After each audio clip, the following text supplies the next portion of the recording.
Good morning student. Chopper का अब हम लोग देखेंगे। इससे प्रीवियस में बहुत सारे चॉपर देख चुके हैं। अब हम लोग देखेंगे control strategies of chopper. That means कि कंट्रोलिंग करना, तो हम लोग के पास दो फार्मूला था, एक स्टेप अप और एक स्टेप डाउन। तो थोड़ा सा रिमेंबर करिए, वी नॉट बराबर V S under root alpha और वी नॉट बराबर वी एस 1 माइनस अल्फ़ा। यह दोनों चॉपर का था। इसमें वी नॉट और वी नॉट तो हमारा चेंज हो सकता है, वी एस हमारा क्या था, कांस्टेंट डीसी। अब यह जो अल्फ़ा के अनुसार हमारा वी नॉट चेंज होगा और यहाँ भी अल्फ़ा के अनुसार वी नॉट चेंज होगा। और इसी अल्फ़ा को कंट्रोल करने का जो प्रोसेस होता है या जो टेक्निक होता है उसी को हम लोग बोलते हैं कंट्रोल स्ट्रेटजीज ऑफ चॉपर।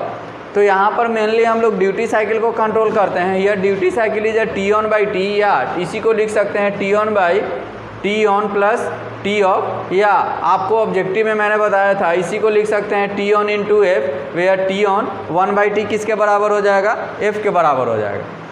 तो यहाँ पर अल्फ़ा का मेनली हमें किसे कंट्रोल करना है, alpha is also known as duty cycle. Duty cycle is T on by T. याद रखिएगा, चॉपर में अल्फ़ा हमारा ड्यूटी साइकिल है, रेक्टिफायर में अल्फ़ा हमारा क्या है, firing angle. Both are different. अब है there are two types of control strategies employed in DC chopper. दो तरह का कंट्रोल स्ट्रेटजीज हम लोग यूज करते हैं डीसी चॉपर में। एक है टाइम रेशियो कंट्रोल, इसको टीआरसी के नाम से भी जाना जाता है, और एक है करंट लिमिट कंट्रोल। तो टाइम रेशियो कंट्रोल को दो पार्ट में बांटा गया है, कांस्टेंट फ्रीक्वेंसी ऑपरेशंस, इसको ए में बोलते हैं कांस्टेंट फ्रीक्वेंसी ऑपरेशंस। बी हमारा क्या हो जाएगा, वेरिएबल फ्रीक्वेंसी ऑपरेशंस। मतलब कि एक में हमारा फ्रीक्वेंसी क्या रहेगा, कांस्टेंट रहेगा, और दूसरे में हमारा फ्रीक्वेंसी क्या रहेगा, चेंज करेगा। ठीक है, तो एक में फ्रीक्वेंसी कांस्टेंट और दूसरे में फ्रीक्वेंसी हमारा क्या रहेगा, वेरिएबल, और सेकेंड में है हमारा करंट लिमिट कंट्रोल। तो देखेंगे कि करंट लिमिट कंट्रोल में क्या होता है और टाइम रेशियो कंट्रोल में कांस्टेंट फ्रीक्वेंसी ऑपरेशंस और वेरिएबल फ्रीक्वेंसी ऑपरेशंस का प्रोसेस क्या है। तो मेनली यहाँ पर हमें प्रोसेस जानना है कि किस तरह से हम लोग कंट्रोल करते हैं।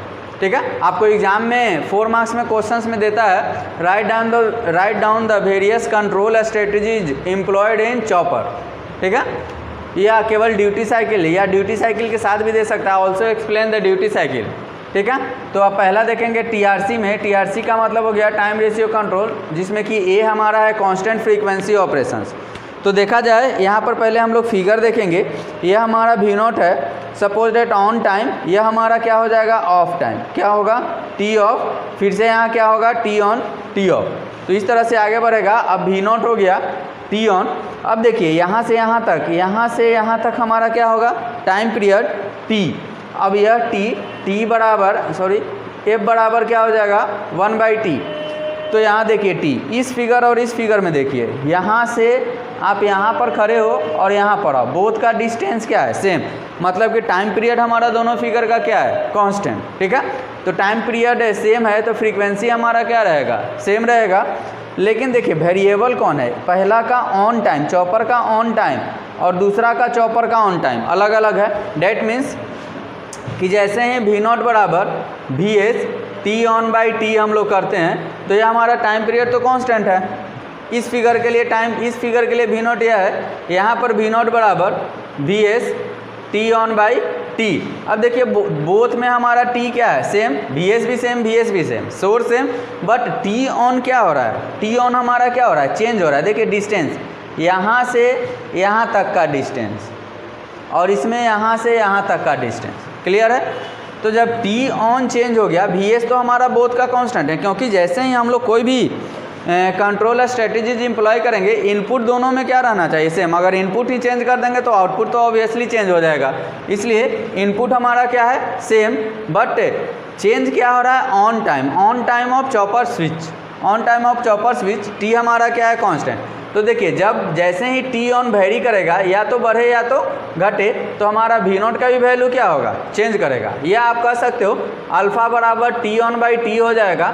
टी तो कांस्टेंट है, यह टी ऑन चेंज हो रहा है तो अल्फ़ा भी क्या होगा, चेंज होगा। और अल्फ़ा के अकॉर्डिंग या तो स्टेप अप हो या तो स्टेप डाउन। स्टेप अप हो तो अल्फ़ा के अकॉर्डिंग, स्टेप डाउन हो तो अल्फ़ा के अकॉर्डिंग, बोथ में क्या होगा, हमारा वी नॉट का वैल्यू क्या होगा, चेंज होगा। ठीक है, तो यह हमारा जो स्कीम होता है टीआरसी हो गया, जिसको कि हम लोग बोलते हैं टीआरसी के ए में है कांस्टेंट फ्रीक्वेंसी ऑपरेशंस, क्योंकि यहाँ फ्रीक्वेंसी क्या है, कांस्टेंट है। फ्रीक्वेंसी कांस्टेंट, डेट मीन्स कि टाइम पीरियड हमारा क्या है, सेम है। अब बी में देखेंगे वेरिएबल फ्रीक्वेंसी ऑपरेशन। तो देखिए यहाँ पर वेरिएबल फ्रीक्वेंसी ऑपरेशंस में क्या कहता है कि in this scheme the chopping frequency F is very. यहाँ पर अब चॉपिंग फ्रीक्वेंसी एफ वेरी कर रहा है। डैट मीन्स कि अगर पहला फिगर का टाइम पीरियड यहाँ से यहाँ तक है तो दूसरा फिगर कोई ज़रूरी नहीं है कि आपको इसी टाइम पीरियड से स्टार्ट हो। देखिए यहाँ पर इसका टाइम पीरियड क्या हो गया, चेंज।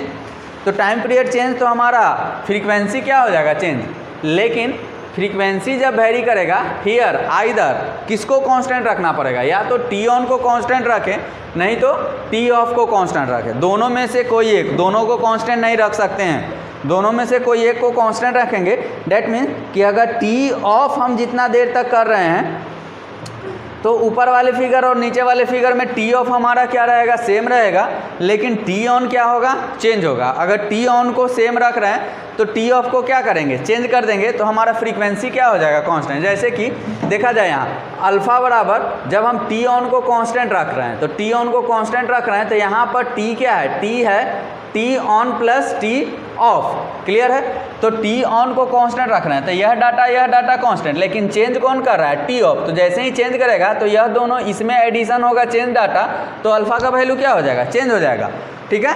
तो या अब अगर हम लोग टी ऑफ को कांस्टेंट रख रहे हैं तो देखिए अल्फ़ा बराबर टी ऑन बटा में T on plus T of. अब ऑफ को क्या कर दिया जा रहा है, कांस्टेंट। तो कौन डाटा चेंज होगा, ऑन वाला डाटा, तो अल्फ़ा चेंज हो जाएगा। यहाँ से आपको क्लियरली दिखना चाहिए कि हाँ अब दोनों, कोई ज़रूरी नहीं है कि दोनों को वेरी कराएं, क्योंकि दोनों को वेरी कराने में हमें ऑन टाइम और ऑफ टाइम दोनों चेंज करना पड़ेगा।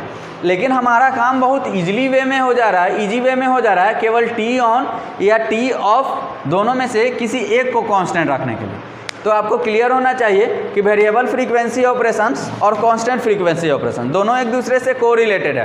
अंतर क्या है कि एक में फ्रीक्वेंसी चेंज हो रहा है और दूसरे में फ्रीक्वेंसी क्या है, कांस्टेंट है। तो फ्रीक्वेंसी कांस्टेंट है और एक में फ्रीक्वेंसी क्या हो रहा है, चेंज हो रहा है। दोनों केस में हमारा वेरी कौन करेगा, अल्फ़ा, और अल्फ़ा वेरी करेगा तो हमारा output voltage V naught vary करेगा विद द गिवन या with the same input supply. Clear है। इन दिस ये वाला तो हो गया है varies and here either T on and T off is constant. तो यहाँ पर टी ऑन और टी ऑफ हमारा क्या है, constant. In this method of controlling alpha is also called frequency modulation control. इसी मेथड को हम लोग क्या बोलते हैं, frequency modulation control. Constant frequency operations में आपको यहाँ से एक ऑब्जेक्टिव देता है, ये वाला जो मैंने रेड किया है, ये देखिए this type of operations is also called PWM control. PWM control मतलब pulse width modulation technique use होता है। Constant frequency operations also known as PWM control. लेकिन वेरिएबल फ्रीक्वेंसी ऑपरेशंस हमारा क्या होता है, फ्रीक्वेंसी मॉड्यूलेशन कंट्रोल। क्लियर है। तो यह दो हुआ, TRC में दो होता है, कांस्टेंट फ्रीक्वेंसी ऑपरेशंस और वेरिएबल फ्रीक्वेंसी ऑपरेशंस। अब हमारा है करंट लिमिट कंट्रोल।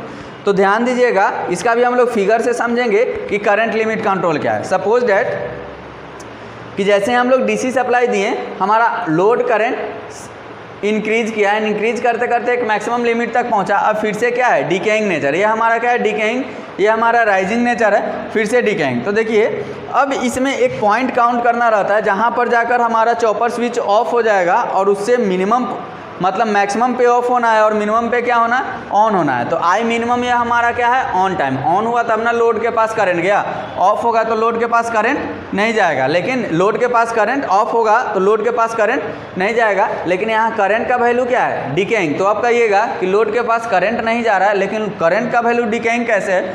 तो याद रखिए आपको एक FD फ्री व्हीलिंग डायोड वाला जो सर्किट था, उसमें फ्री व्हीलिंग डायोड के कारण हमारा करंट का नेचर क्या आ जाता है, डिकेइंग नेचर आता है। क्लियर है। तो यहाँ से यहाँ पर आया तो यहाँ पर चॉपर हमारा क्या होगा, ऑफ, यहाँ पर चॉपर हमारा क्या होगा, ऑन। तो जैसे ही मतलब कि इस रीजन में, यहाँ से यहाँ तक के रीजन में लोड और सोर्स क्या रहेगा, कनेक्ट। लेकिन यहाँ से यहाँ तक के रीजन में हमारा लोड और सोर्स कनेक्ट नहीं रहेगा। डैट मीन्स कि यहाँ से यहाँ तक में लोड और सोर्स कनेक्ट नहीं रहेगा। लेकिन लोड के पास करंट कहाँ से आएगा, लोड के पास करंट आएगा इंडक्टेंस डिकेइंग के कारण, या कह सकते हैं इंडक्टेंस डिस्चार्जिंग के कारण, लेकिन यह हमारा कहाँ से आएगा, इंडक्टेंस चार्जिंग के कारण। तो देखिए यहाँ से यहाँ रीजन में chopper switch off, that means कि इस पॉइंट पर ऑफ होगा, यह पॉइंट हमारा क्या है, आई मैक्सिमम है, इस पॉइंट पर ऑन होगा, यह पॉइंट हमारा क्या है, आई मिनिमम है। मतलब कि फिर से यहाँ तक क्या आएगा, चार्जिंग। तो कोई भी मटेरियल या कोई भी जो एलिमेंट है चार्ज कब होगा, जब वो कंप्लीटली डिस्चार्ज हो चुका होगा। तो यहाँ पर हमारा इंडक्टेंस क्या हो जाएगा, कंप्लीटली डिस्चार्ज। जैसे ही यहाँ पर डिस्चार्ज होगा चॉपर स्विच क्या होगा, ऑन, फिर से चार्जिंग, यहाँ पर चार्ज हो चुका है तो यहाँ पर चॉपर स्विच क्या हो जाएगा, ऑफ। मतलब कि यहाँ दो फंडा है, एक तो मिनिमम टाइम पे करंट के मिनिमम वैल्यू पे क्या हो रहा है, ऑन, करंट के मिनिमम वैल्यू पे चॉपर क्या हो रहा है, ऑन, और करंट के मैक्सिमम वैल्यू पे चॉपर क्या हो रहा है, ऑफ। तो यह एक रेंज में होता है, आई मिनिमम और आई मैक्सिमम एक सेट डाटा होता है। जैसे ही वो पॉइंट सेट आता है, मैक्सिमम करंट रीच करेगा, chopper switch commutation technique apply होगा और चॉपर स्विच क्या हो जाएगा, ऑफ। और देखिए आई मैक्स और आई मिनिमम यहाँ से यहाँ तक अगर हम माइनस करते हैं, अगर यह फिगर यहाँ से आता है फिर से यहाँ डाउन हुआ तो आपका फ्रीक्वेंसी क्या हुआ, देखिए यहाँ से यहाँ तक का फ्रीक्वेंसी हो जाएगा टी, क्लियर है। लेकिन यह रेंज यहाँ से आया, यहाँ से यहाँ तक आया, एक कंप्लीट टाइम पीरियड क्या हुआ, टी हो गया। मतलब कि आई मैक्स आई मिनिमम, यह जो आई मैक्स और आई मिनिमम का एक रेंज होता है वही हमारा डिसाइड करेगा switching frequency. Switching frequency that means कि चॉपर कितना देर तक ऑन होता है और कितना देर तक ऑफ हुआ, टोटल को मिला देंगे तो हमारा टाइम पीरियड आ जाएगा, और यही टाइम पीरियड हमारा क्या डिसाइड होगा, स्विचिंग फ्रीक्वेंसी को। तो यहाँ से आपको ऑब्जेक्टिव में क्या देता है, देखिए कि करंट लिमिट कंट्रोल टेक्निक में मैक्सिमम पॉइंट पर जाकर चॉपर स्विच ऑफ होता है कि ऑन, तो मैक्सिमम पॉइंट पर जाकर हमारा चॉपर स्विच क्या होगा, ऑन होगा, ऑफ होगा, और मिनिमम पॉइंट पर हमारा चॉपर स्विच क्या होगा, ऑफ होगा। सेकेंड है कि मिनिमम पे जैसे ही ऑन होता है तो लोड और सोर्स कनेक्ट है कि डिसकनेक्ट, जैसे ही ऑन हुआ तो लोड और सोर्स क्या होगा, कनेक्ट होगा, जैसे ही ऑफ हुआ उस समय में लोड और सोर्स डिसकनेक्ट है। But the load current can not zero, load current हमारा जीरो नहीं होगा, लेकिन लोड और सोर्स क्या होगा, डिसकनेक्ट। अब लोड के पास करंट कहाँ से आएगा, इंडक्टेंस डिस्चार्जिंग के कारण, क्लियर है। तो देखिए यहाँ पर I max I minimum decided the switching frequency, यह हमारा जो रहेगा फिगर, यह हमारा आई मैक्स और आई मिनिमम जो हमारा डिसाइड करेगा स्विचिंग फ्रीक्वेंसी को डिसाइड करेगा, ठीक है। Chopper switch is of when load current exceed the certain limit, यहाँ पर इस पॉइंट पर जैसे ही आया ऑफ हो गया। And when chopper switch is on when load current reaches the lower limit, यहाँ पर आया तो चॉपर स्विच क्या हो गया, ऑन हुआ, और यहाँ पर गया तो चॉपर स्विच क्या हुआ, ऑफ हुआ। तो आपको 4 मार्क्स क्वेश्चंस है कंट्रोल स्ट्रेटजीज ऑफ चॉपर, जो कि वहाँ से आकर यहाँ तक लिखना पड़ेगा। इसमें एक ही फिगर नेसेसरी है, क्योंकि अगर देगा तो आपको दोनों एक साथ देगा, ऐसा नहीं रहेगा कि केवल कांस्टेंट फ्रीक्वेंसी ऑपरेशंस को डील करने के लिए देगा या केवल वेरिएबल फ्रीक्वेंसी ऑपरेशंस को डील करने के लिए देगा। अगर वेरिएबल फ्रीक्वेंसी केवल ऑपरेशन देता है तो यह फिगर इसमें भी आएगा, इसमें भी आएगा, लेकिन कंट्रोल स्ट्रेटजीज ऑफ चॉपर दे तो आप एक ही फिगर से काम चला सकते हो। यहाँ पर टाइम रेशियो कंट्रोल में और यहाँ पर हो गया करंट लिमिट कंट्रोल में।